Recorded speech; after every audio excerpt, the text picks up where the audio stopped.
The observation coach, a concept that reached its apex in the 1950s. While America was building large scenic cruisers, the British were producing smaller but more elegant designs. This is the story of the Whitson Observation Coach, one of the most exquisite coaches of all time. Hi, this is Jeffrey, and in this video, we're going to be taking a look at the Whitson Observation Coach. Now, Whitson was a small UK-based bus bodybuilder, but they didn't start building buses and coaches until after the end of World War II. Now, while they produced a variety of buses and coaches, what they were most famous for was their observation type of coach, which was a luxury vehicle built between 1949 and 1952. And many of them were quite elegant. So let's get started in taking a look at the Whitson Observation Coach. The concept of the observation coach originated in the USA, where long-distance travel demanded a weatherproof alternative to stowing passengers' luggage on the roof. That was to create a large luggage area in the rear with a raised seating area above it that also provided its passengers with a superior view. It was patented in 1926 and reached its zenith in the 1950s with 1,001 Greyhound scenic cruisers and a few hundred copycat designs for other operators. The idea was adopted elsewhere, notably in Australia, where some exotic bodies were built on British chassis.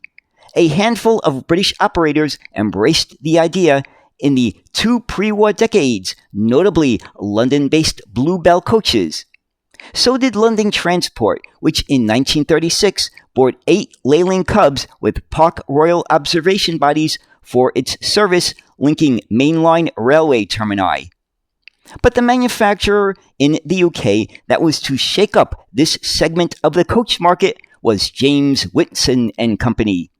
Whitson was one of many businesses that went from the proverbial swords to plowshares at the end of World War II. It made replacement parts for the Air Ministry in wartime and saw civilian potential in repairing, refurbishing, and ultimately building coach bodies, the first of which appeared in 1946. Whitson, however, is probably best known for the manufacture of the observation coach body introduced to the passenger market at the 1948 Commercial Motor Show, where they exhibited a 29-seat full-fronted observation coach built on a Maudslay chassis. It was a startling exhibit and was a standout move by a small player in a crowded market.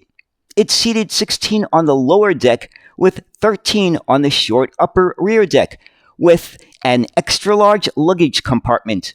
The company had a virtual monopoly of this style between 1949 and 1952. Over 30 of these bodies were produced for a variety of operators, including the U.S. Air Force in England, which operated a total of 10 built on Crossley SD42/9 chassis.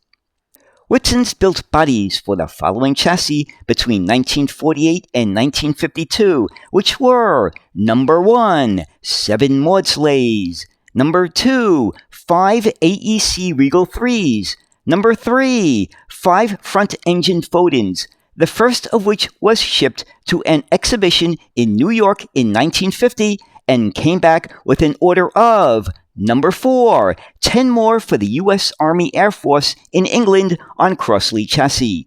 Number 5, 2 AEC Regal 4s. Number 6, 1 Leyland Royal Tiger. Number 7, 3 rear-engine Fodens.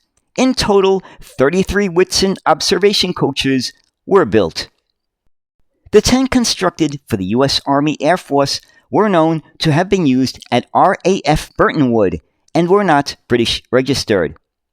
In 1950, James Whitson and Company was the sole representative of British design at the Paris Vehicle Rally and Automotive Show and won a number of awards.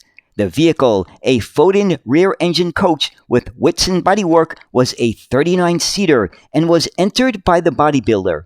Apart from the 2 diplomas and first prize in its class, the coach was awarded the Premier Award, which was the Grand Prix d'Excellence, and the Silver Cup of the Union of European Bodybuilders, as well as the Most Elegant Coach Award.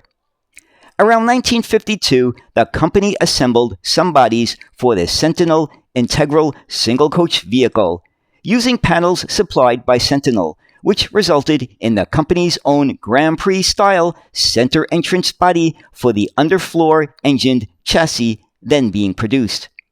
Whitson introduced a few more bus models in the early 1950s, and in 1955, even though public service vehicle production was winding down, the company introduced another standard 41-seater coach body for the Kummer Avenger chassis, known as the Conqueror.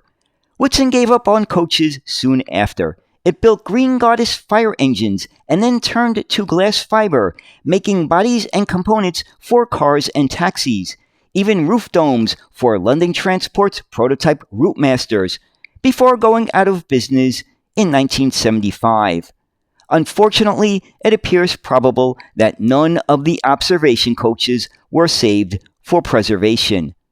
However, if you are a collector of scale models, you may have a dinky die-cast model of the Maudslay Whitson Observation Coach, catalog item 29F, which sold in the early 1950s, according to the dinky catalog, for $1.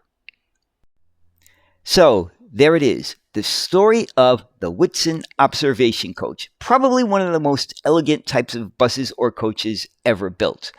Now, even though the last Whitson Observation Coach was built in 1952, the story didn't exactly end there for that type of bus in the UK, because in 1953, London Transport ordered 65 observation buses for airport services for British European Airways.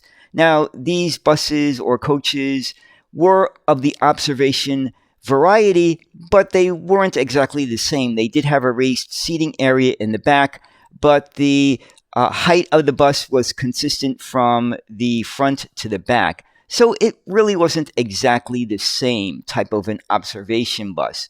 So do you know of any other types of observation buses that had existed after 1952?